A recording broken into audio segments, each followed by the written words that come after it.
Honorable Chief Chancellor or Chief Guest Mr. Rajan Anandan, Director, faculty, officers of the Institute and staff of the Institute, invited guests, and the VIPs for today, the graduating class. Welcome, and first my congratulations to all those who are graduating today, to their families and the guardians who've made this possible for them. Great event for you. It's a great day. It's a milestone in your careers, in your life. And from today, you start a new innings as graduates from what I would say, without too much contradiction anywhere, from amongst the best institutions in the country. So congratulations to all of you.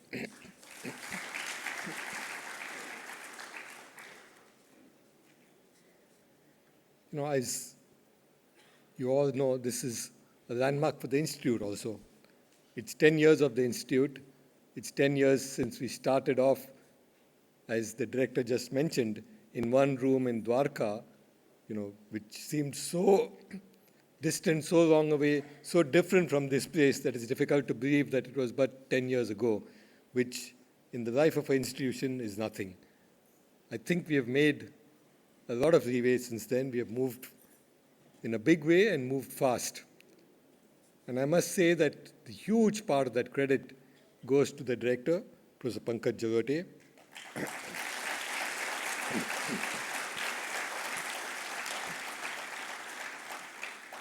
He's built this institution, been instrumental in attracting the best possible faculty from around the world, and something which we are very proud of. I think very few institutions can boast the kind of faculty which we have, the quality, their experience, their background, and their passion and commitment. And I do want to acknowledge just what the director mentioned too, that particularly for those who joined in the very early years, when this was a completely unknown institution, and they came here out of respect and the conviction of the director that this is going to be a great institution, that you have the kind of freedom, the kind of scope, and the kind of place to do research that you want to do, and to do teaching for some of the best students who will come from around the country. And I think the faculty will agree with me that that has come true. Since then, we've attracted more faculty, a lot of excellent faculty, and now it's not just the director, but the other faculty members who have been here some years now, who helped to get in the new faculty, because this place has now established a reputation. So my congratulations to the faculty for doing what they've done over the last 10 years and for producing some of the best graduates that this country has seen.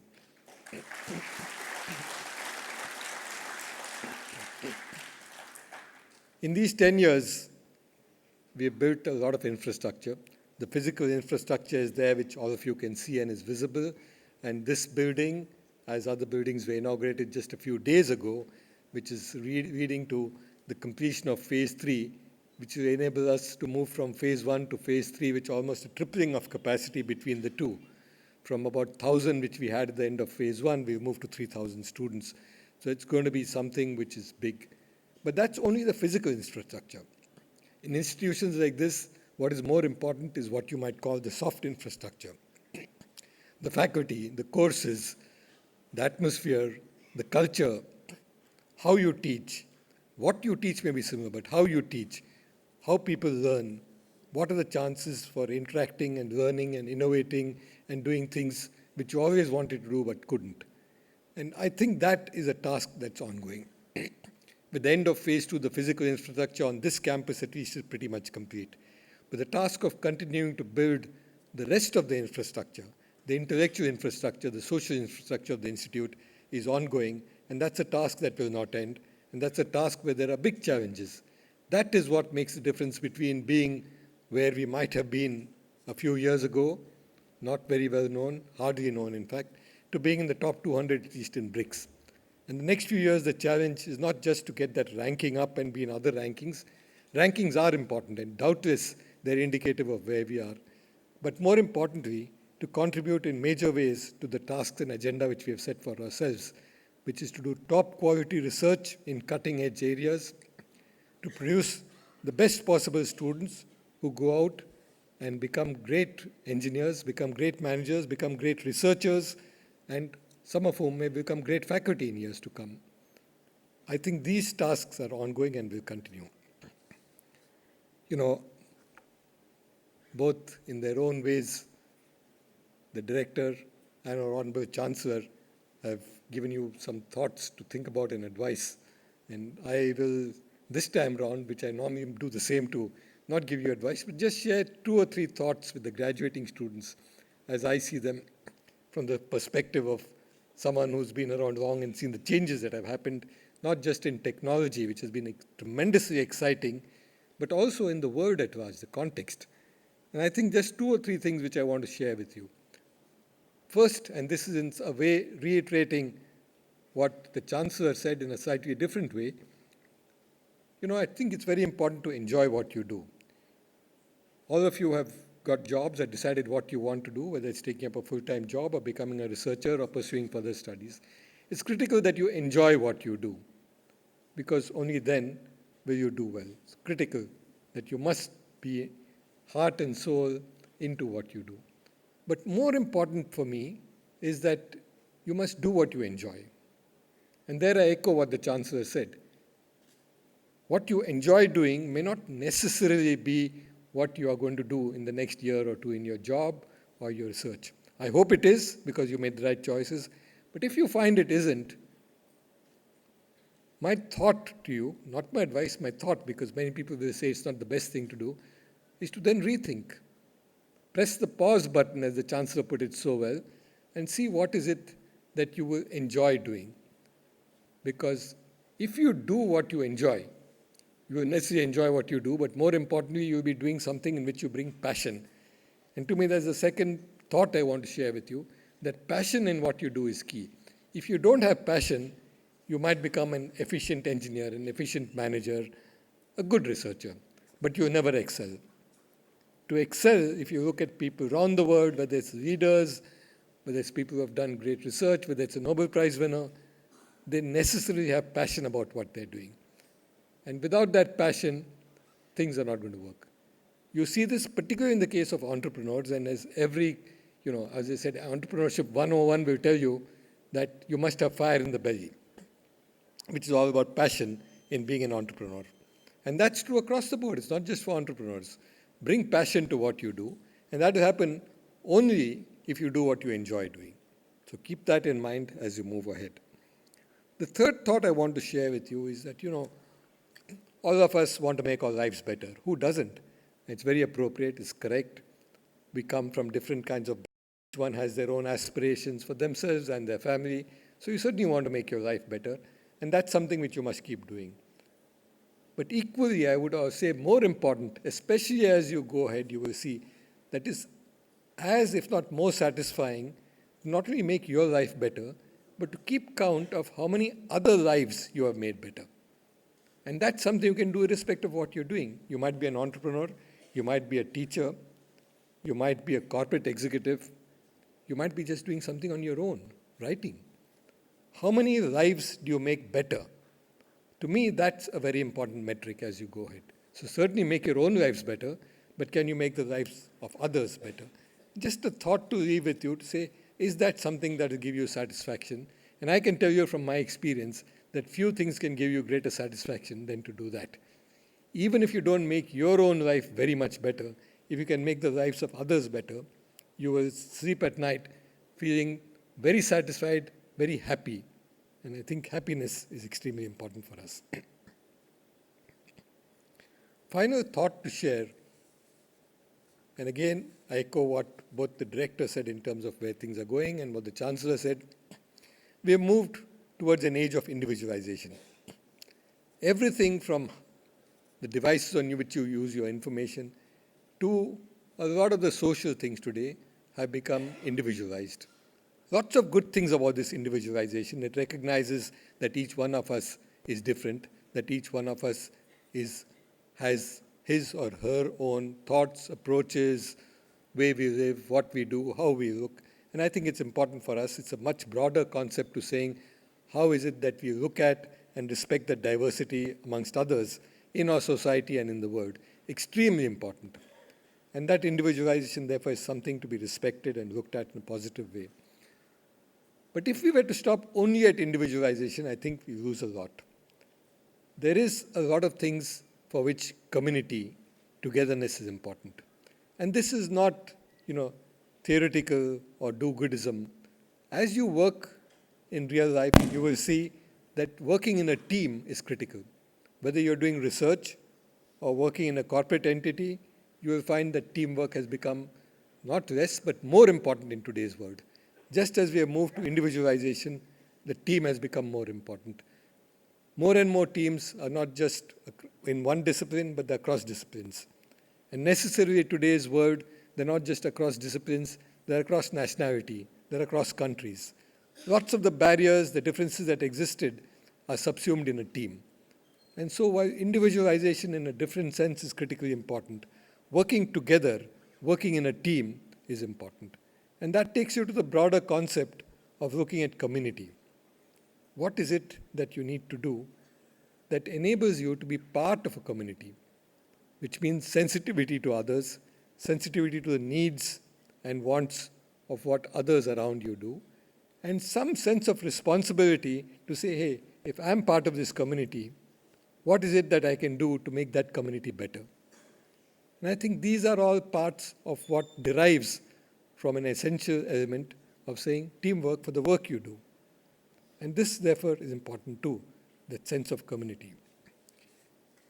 Just those few thoughts to share with you, nothing very much more. I want to say that we are very proud, on behalf of the board I speak and say that we are very proud of where this institution has reached. Very, very happy with what we've been able to achieve. This is not to sit back on our laurels. There's a lot to be done yet. There's a lot more to achieve. Our ambitions are way above. As I said, that if your grasp is not less than your reach, or if your reach is not more than your grasp, then what's a heaven for? There has to be something to aim for which is much higher. So that's something yet to go. But yet in these 10 years, it's been a great journey. And I want to repeat once again that a great deal of that goes to the director. This is his last convocation. And as I said that as I address the graduating students, I was about to add, and the graduating director, as he himself said, will move from here as director. Very fortunately, he's been kind enough to agree to stay on here for some time. So his advice, his presence, his guidance will be available to the institute, to the students, to other faculty members, and to the new incoming director on an ongoing basis for the next few months. But I do want to acknowledge the tremendous role played by Professor Pankaj Jaloti. Pankaj has been the life of this institute in all ways, and his passion and commitment to the institute has been phenomenal. All of you who are here in this institute know that. I don't have to tell you that. You have seen that, experienced it if you have not seen it. But there are also facets of him which only some of you may know. And that has not to do with his professional work, his work as director, his passion in driving the institute, in making things happen, but also a very different area, and it touches on something I mentioned. And this is his philanthropic activities, his giving.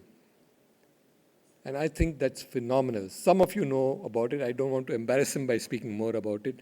But I've seen few people who give as much as he does, and give with generosity without any intent or hope for recognition. And I think that's something which is worth looking at, thinking about, and possibly emulating as those of you step out into the real world.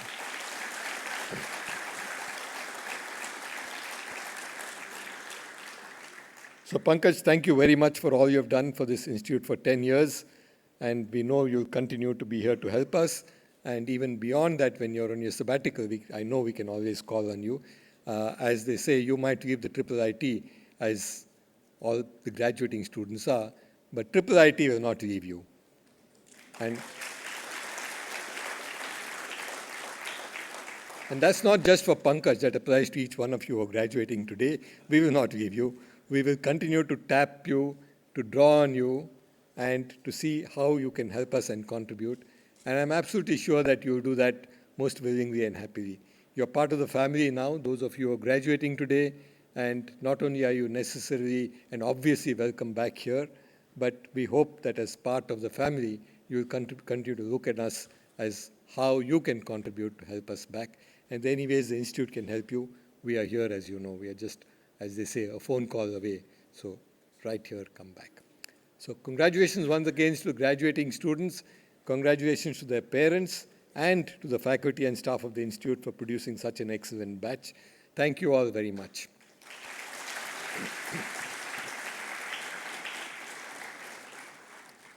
It's now my pleasure to very briefly introduce our chief guest, Mr. Rajan Anandan, a dear friend for many years, an absolute legend in but a few years in the IT industry in India. Rajan has had a very illustrious career. I won't go into details of it. He's worked in all the big name organizations you can think of. He worked in McKinsey as a partner. He worked in Dell, in Microsoft. He worked with Michael Dell himself very closely, so he's experienced what it is to work with somebody like that. Did a brilliant job in Microsoft. In Google, as all of you would know, he heads not only India but Southeast Asia, so about 2 billion people in this region, 500 million plus internet users, growing at the fastest pace in the world. And I do want to mention about Rajan, and I think and hope he might touch on this in his speech. His passion, I mentioned passion yesterday. You know, Google makes quite enough and does quite well for all of us not to worry about it. They do a lot of excellent things otherwise. They do fantastic research. Rajan, though I must mention, in his own personal capacity, is also an entrepreneurial, angel. He helps, guides, mentors, and funds young startups. I put funds intentionally at the end because it is his guidance and mentorship that's more important. I don't know where he finds the time to do all this, but he does. He continues to let and ensure that Google does very well, but I'm not worried about that. I'm very happy that he spends so much time with the young startups of India, helping and guiding them, putting them on the right path, and that's something which he's done a phenomenal job about and is very widely recognized. In fact, I would say to many people in this country, in the IT industry, and beyond the IT industry, Rajan is as much a startup angel as he is the head of Google in India. His passion, which I was mentioning though, and he, as I said, he might speak about that, is how do you get to the next billion? It's fine that we've got all this huge growth in internet in India, biggest data consumers, already 400 million plus internet users, mostly on the mobile, going to grow by 30, 40% in the next couple of years. But what about all those who are left behind? What do you need to do for them? What kind of applications can you get for those in remote rural areas or in agriculture? How do you get those people on board? That has been his passion, and I think that's something which I hope he will share and inspire some of you. Look at that. It's something worth thinking about, something which some of you may want to do. So a pleasure indeed to invite Mr. Rajan Anandan as chief guest to come and give the convocation address. Rajan.